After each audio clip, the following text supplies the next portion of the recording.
Welcome to HeartMind-ify. Before we start the show, just a reminder to share, rate, and subscribe to this podcast wherever you're listening to it.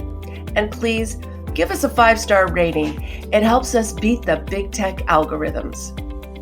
I'm John Izzy. Change can be difficult for a lot of us, but when we understand what makes us tick, we develop a better understanding of who we are and begin a journey of discovering our best self. Join me for a free session at johnizzy.com. And I'm Kim Cordy, creator of the Emotion Chef Framework, an emotion management tool. Thoughts drive emotions, and emotions drive thoughts, but it's our emotions that drive our decisions and behaviors. Find out more at kimcordy.com. Sit back, relax, and enjoy the show.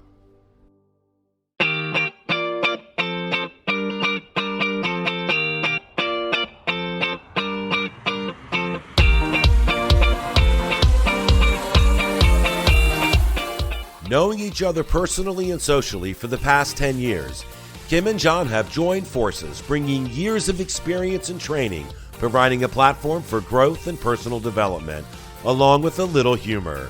John is the heart, Kim is the mind, and together they are HeartMind-ify.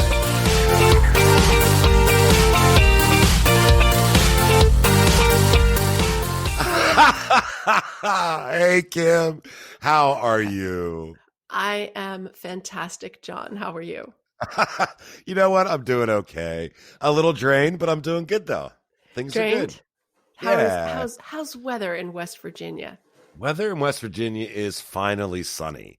We had the remnants of, was it Hurricane Delta? Yeah, we had the remnants of Delta on Sunday, Monday, and Tuesday, and it started to clear up a little bit last night. It's a beautiful day today, actually. Awesome. Yeah. I don't know how I did it. Well, I think I did it while I was installing myself, mind you, a dimmer switch in my office. I know. Look at you. Go for it. I know. And I hurt my hand. And you know that I don't know what I did. I did something to a muscle, and my poor left hand, of course, and it's so stinking sore. It's ridiculous. But other than that, it's good. We too have sun. Of course, we're headed towards another fire danger event. We get the fire warnings. Yeah. No, it's horrible. The wind's in the high heat. I think it's 98 today, 98 tomorrow. And of course, when I'm at the COVID site, it's going to be like 1,000,000 degrees. No, Saturday, it's going to be 93. So imagine standing on this hot asphalt, cars coming up, and you're like sweating beads. Yeah. But, yeah, whatever. I wish I had that kind of weather. We're starting to get cool here, so I'm hating it. But you know what? It's okay. I don't like the cold. I would rather be warm. I think it's because I'm getting older and my bones just can't take the chill anymore. I don't know. Well, come on out, John. Right now, for the next week, it's supposed to be after we get through this heat wave. Starting on Sunday, we hit the 80s, and it's all 80s for at least a week. Wow. Gosh, that sounds nice. I've got a room for you. Yes, you do. So, Kim, what is on your mind? Anything exciting on your mind, or anything that's going on that you're thinking through, or, anything like that? Well, I will tell you, these confirmation hearings have really been making me think.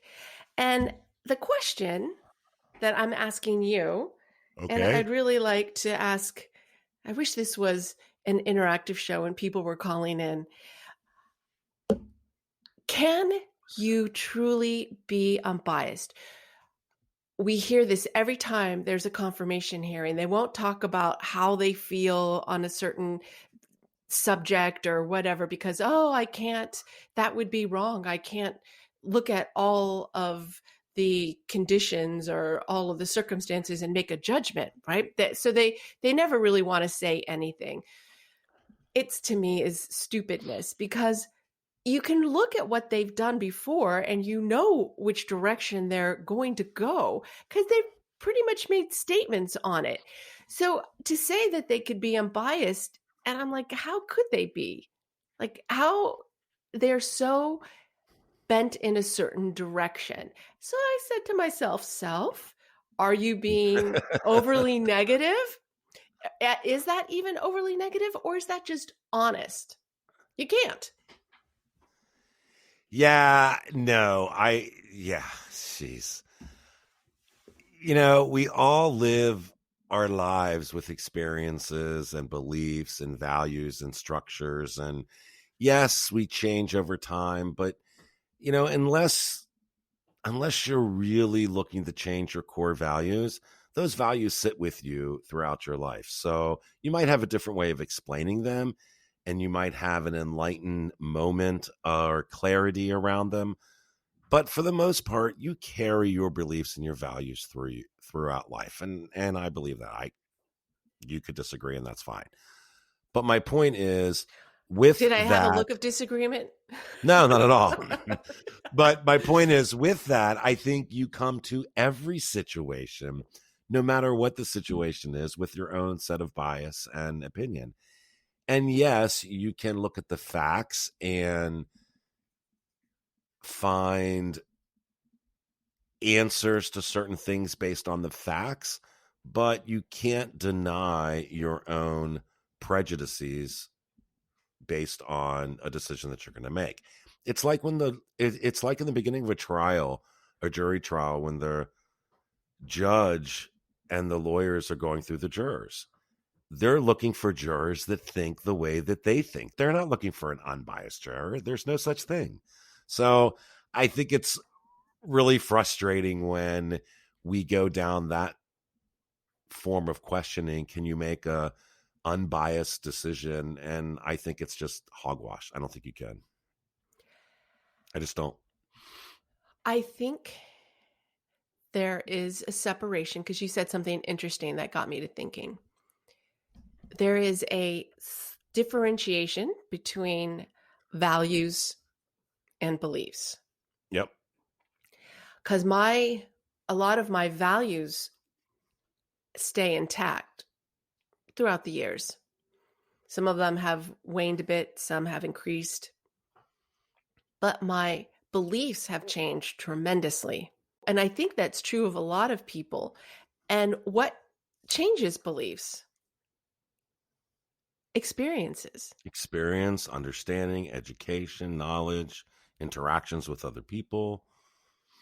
Right. And Yeah. that, I believe, you can still have your values, but change your beliefs only by having experiences. And when I say experiences, it's not just meeting somebody, it's reading, it's listening to an opposing opinion. And when I say listening, you know where I'm going with that. I mean listening. Absolutely. Yeah. Not this BS where you're sitting there and you're going, uh-huh, uh-huh, uh-huh. And you can tell that nod of I'm not here really, but Yeah. yes, my ears are open, but my head is elsewhere. That gives us opening to changing our beliefs. And I don't know how you can be so dogmatic in your belief system. Like, let's just take, for instance, just because she's in the news, Amy Comey Barrett. Okay. She comes from a very, very religious and a strict religion. She's already signed things, documents, whatever documents actually that say she supports pro-life under all circumstances. It doesn't matter if it's rape, doesn't matter. She's pro-life. Even in vitro fertilization is part of the pro-life movement. So she's signed something to that effect. She's written documents on that. So why would we expect her to change a legal opinion? And the only thing that we can hope that as judges and the litigators who show up present experiences that make people open up their views so that their biases are not as strong. Do you think that's even possible? No, I don't think that it is possible, but here's why. Everybody has a belief structure, and that structure dictates how they live in the world. Decisions they make, surrounding themselves with people who believe in the same way as they believe. Our beliefs about the world are somewhat limited to our own personal beliefs. But yet, on a Supreme Court level and as a judge, I believe you have to look at the law in the way it was written and write an opinion based on the current perspective. And that opinion needs to be based on the law. The understanding of that law changes over the years because of the time period in which the law was originally written. So in my opinion, the Constitution is a growing, living document. It was written in a time that was very different from today, and it will be interpreted in years to come in a totally different time than today. So you have to look at the law and how it applies to today's world. And I don't think that you can put your own personal religious belief into that document, because when you do, the document ceases to stand on its own. It now becomes a document skewed by your personal religious belief. So it's almost as if there's two separate documents, the original document and then your interpretation of that document influenced by your religious belief. And I say religious belief here because that's what started the conversation. It could easily be a number of personal views that influence your interpretation. And when it's influenced based on personal views, then that's where people get into trouble, and especially judges. And those views have a huge impact on polarizing arguments such as separation of church and state or bringing God back into the schools, assuming that God actually left the schools to begin with, which is also another argument. So no, I don't believe you can be totally biased when writing an opinion. What I can tell you, though, is that I don't want the job. That's for sure.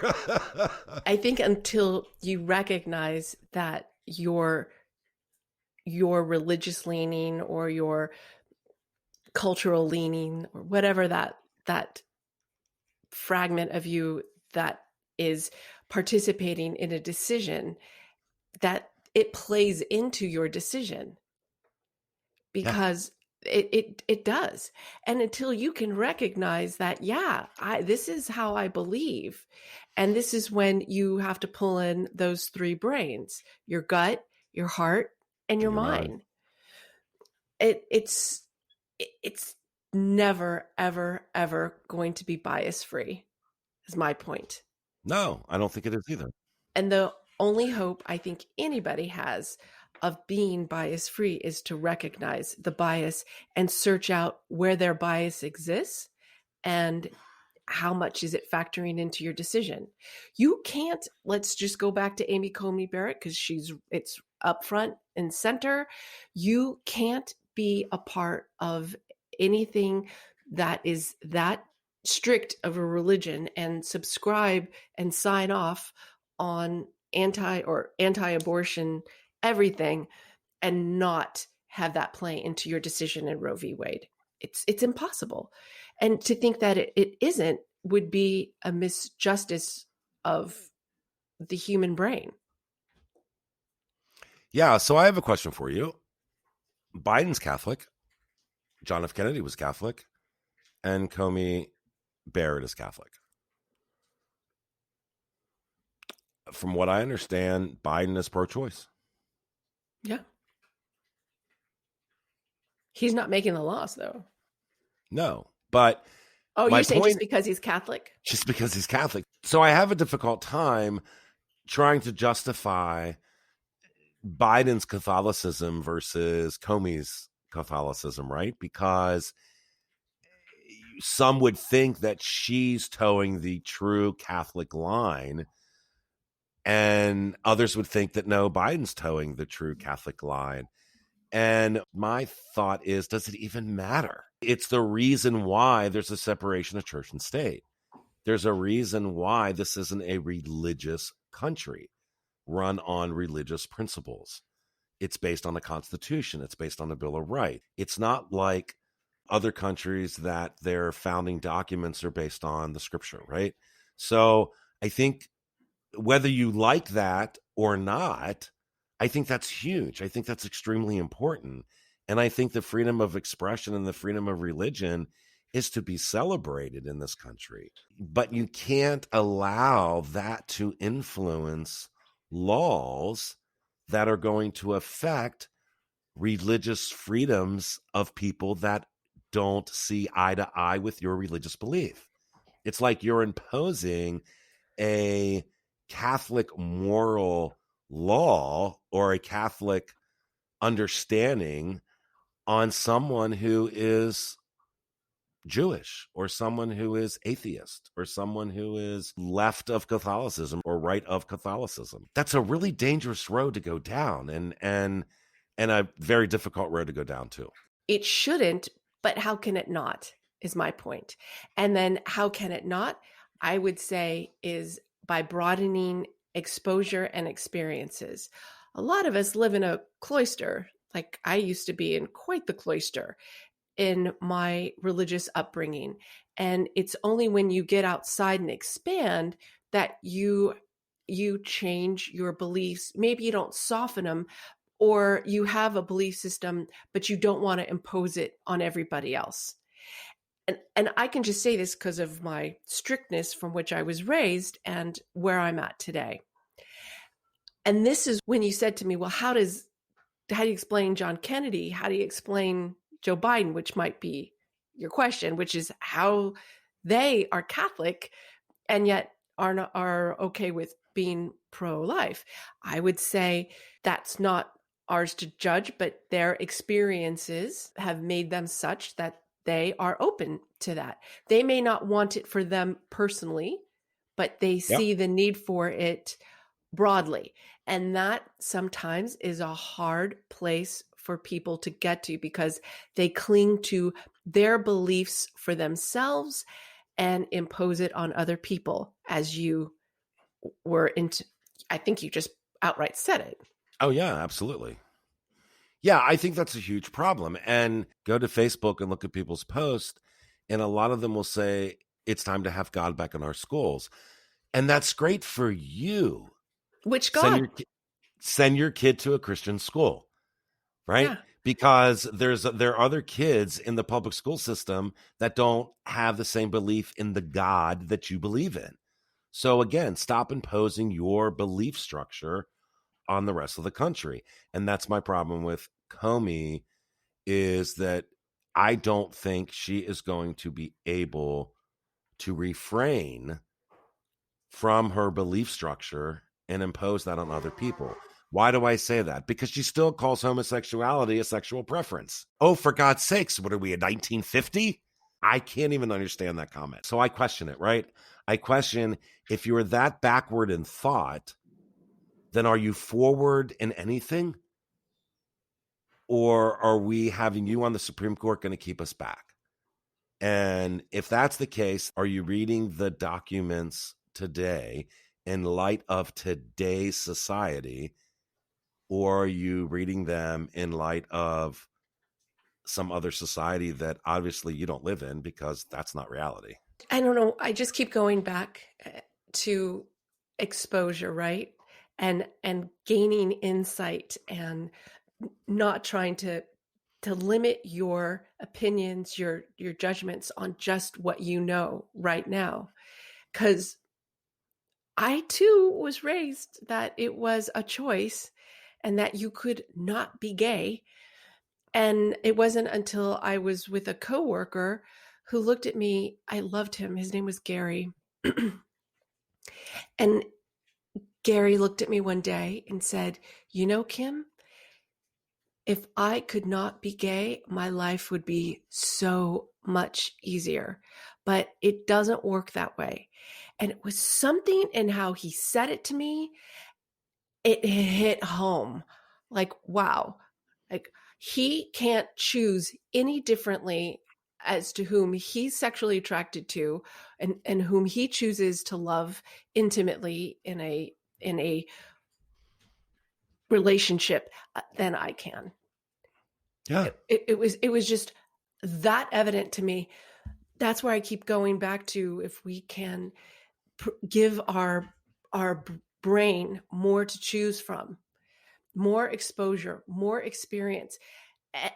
And you don't have to like that people love the same sex and engage in sexual activity with people, members of the same sex, but you can still have understanding that there's no choice here. This is not choice. This is biologically how they are made. And that's it. And there's no question about it. It seems so ridiculous to you and I, yet for so many people, it's really hard. I want to get back to the topic at hand, which is our biases. Can we be unbiased? And deep down in us, we make our decisions based on our experiences and what is presented to us. And the only way to be less biased is to be more open to experiences, to other people's opinions, to contrary points of view, and to listen. And I can only hope that every single person sitting on the Supreme Court is doing that. It doesn't seem that way because of the clear delineation of voting, but you would hope that there's a little bit more openness and availability to be unbiased in their decision making and not base it on what they believe, but what's the belief across all of the country, because that's who they serve, not anybody else, but an entire group of vast, disparate people. Yeah, I like the way that you said that, and I don't think I think it's impossible for them to be unbiased. Anybody who tells me they're not biased is biased Yeah, because you're not exactly. looking hard enough. Exactly. Honestly, it's Yeah, like, I I'll tell agree. you right now, I'm completely biased by everything that has happened in my life. And whether I like it or not, I know it's true. And I work hard not to be. But you know what? I'm biased. We all are. It is Yeah. impossible not to be. It's how do you manage it? And it starts with, hello, everybody. My name is Kim, and I have biases. There you go. Yeah. I Yeah. was trying to pretend like I was in a 12-step group. No, I think you're 100% correct. You know, we've come to this podcast with our own history behind us. My experiences, though at times are similar to yours, are still different. And they've shaped the way we articulate our ideas and beliefs to our clients and now to our listeners. And there is bias in that. Look, when someone asks me for my opinion on a topic, there is an understanding that my opinion has been shaped by my life through education, experience, or whatever. This is why they are asking for my opinion and not someone else's. If that didn't matter to them, then they wouldn't worry about asking my opinion. But they are asking my opinion because of who I am as an individual, even though there is bias. And you know what? That's okay. But when your opinion has the ability to shape laws that affect an entire country of various opinions and beliefs, then we have a problem if your opinion is driven by your religious belief. Simply because not everyone has the same religious belief. And I have a problem with that. Now, don't get me wrong. Maybe Barrett has an amazing skill that can keep her unbiased, but I don't believe that because of the way she has framed her opinions and signed documents, which are in alignment with her religious beliefs. But she's going to get confirmed, and we're going to have to wait and see how she votes on various cases. Well, there's a reason why gray hair is associated with wisdom. Some people get gray hair early in life, and they look like they've got wisdom, but it's really just early graying. Age comes with experience. Experience is what gives you knowledge. John, neither one of us are young.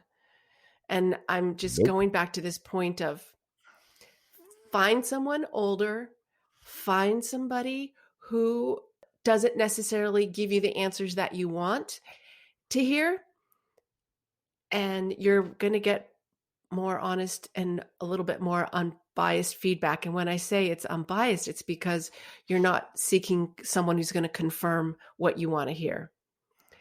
And try doing that, because every rotten experience, every great experience, every great thing you've heard about you, every horrible thing you've heard about you, it all develops your keen sense of you and the biases that you have today. And to me, this is the intent of the subject for today is look, if it helps you to look at people who are very biased to help you see how you don't want to be biased, but understand you have them, and don't be ashamed of it. Just learn to work with it, learn to acknowledge it, and learn ways to free yourself from them, as many at least as you can. Yeah, and the only thing I would add to that would be watch yourself to make sure that your bias is not a crutch in your life. That's an excellent point. Yeah. Yeah, I like that. That's so true. Biases against you or biases you have as Christians. Yeah, absolutely. As crutches. Yeah, that's really good. I like that. Cool. All right. Well, I think we said enough. It's a deep subject. Topic. I know, right? I think we said enough on that topic. I do too. John, I just want to say thank you as usual for being a great conversationalist. I enjoy speaking with you every day. Ditto, ditto, ditto. And recording them with you once a week. Yes. It's good stuff. All right, everybody. Well, listen, I hope you all have a great rest of your week. And Kim, enjoy your day. Thank you, John. You do the same. Enjoy your sun. Bye. Yes, thank you. Bye-bye.